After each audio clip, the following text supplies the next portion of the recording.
So welcome to my class, and in this we are continuing on with measures of dispersion, and that too we are continuing on with unit 3, which is statistical tools and interpretation. And in this we've there are 27 marks delegated here, and there's so many things that we have to do.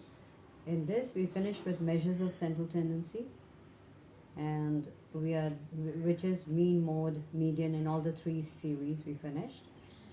We also started with measures of dispersion, in which we talked about range and all the three series. And now we are doing today quartile deviation. Before that, we're going to do interquartile range. So for that, let me just tell you. So measures of dispersion, and we also know about the methods of measuring dispersion. So in the methods of measuring dispersion, we have range, quartile deviation, mean deviation, and standard deviation.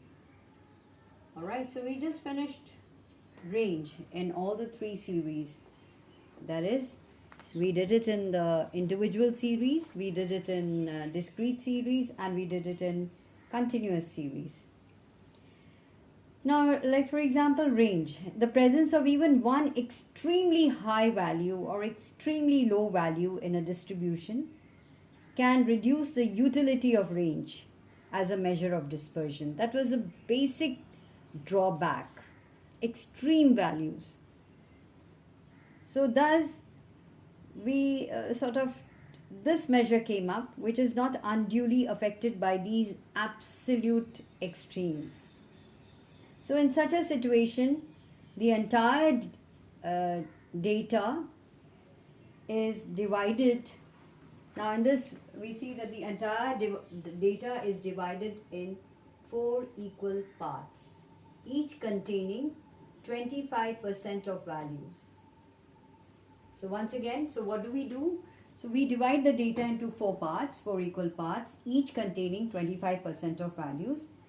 So we get the values of quartiles and median, and we've already done that when we are doing partition values. Now what is very important is the upper quartile, Q3, and the lower quartile. These two will be more important now when we are doing quartile deviation or interquartile range. That is, the upper quartile Q3 and the lower quartile Q1 are used to calculate interquartile range. So Q3 minus Q1 is the interquartile range, and half of the interquartile range is quartile deviation.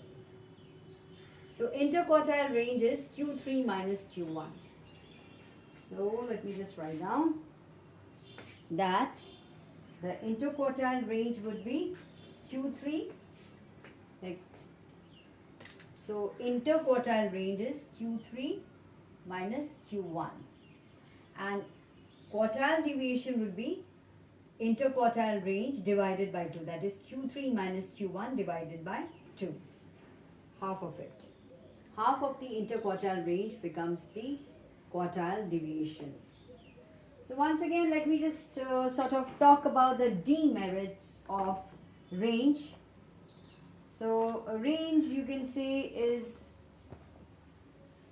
not rigidly defined. In case of continuous series, there are 2 different methods of measuring it.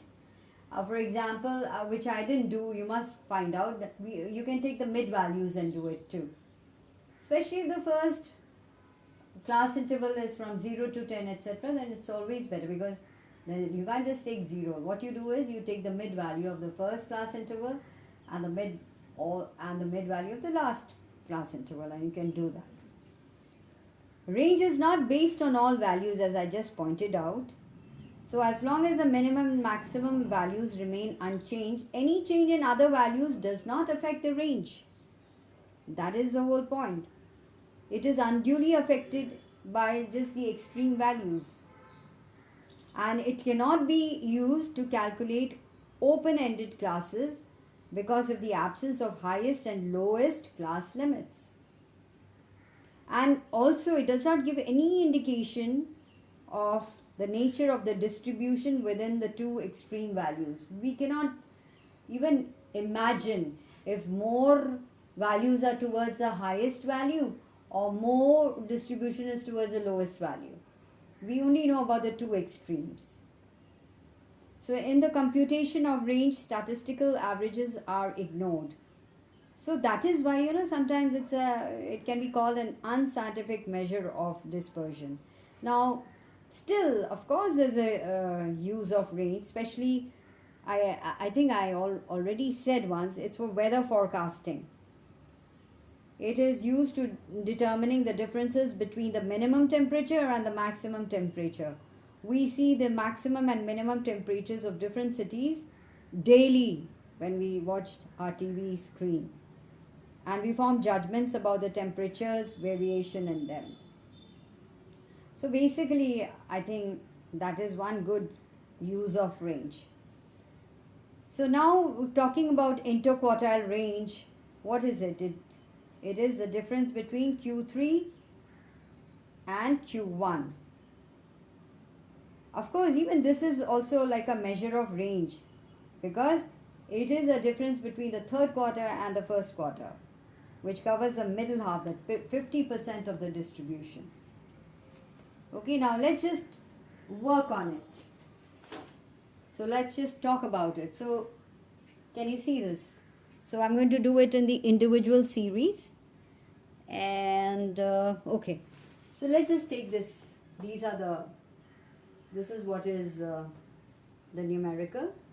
I've put down as serial number 1, 2, 3, 4, 5, 6, 7, and the values is given as 10, 12, 14, 16, 18, 20, 22.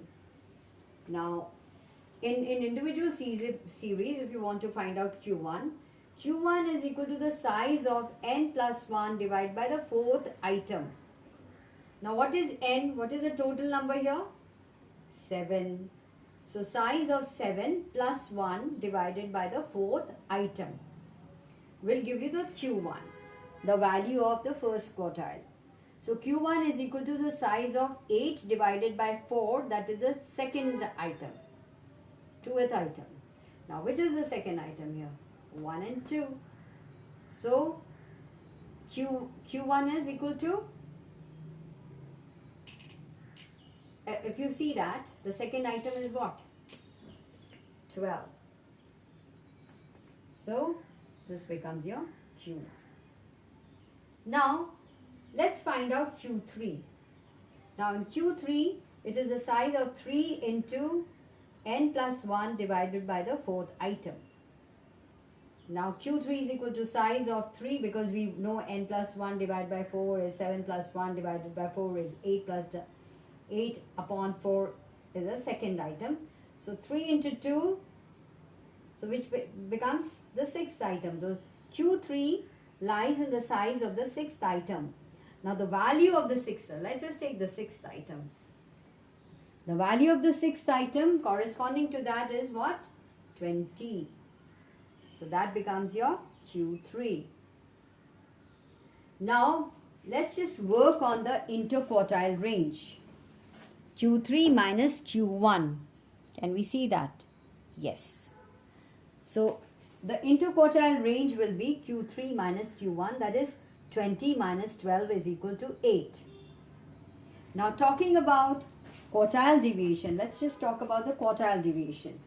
In quartile deviation, what will you do? Q3 minus Q1 divided by 2, that is 8, which we've already worked out, divided by 2 is equal to 4. So, quartile deviation is 4. Alright.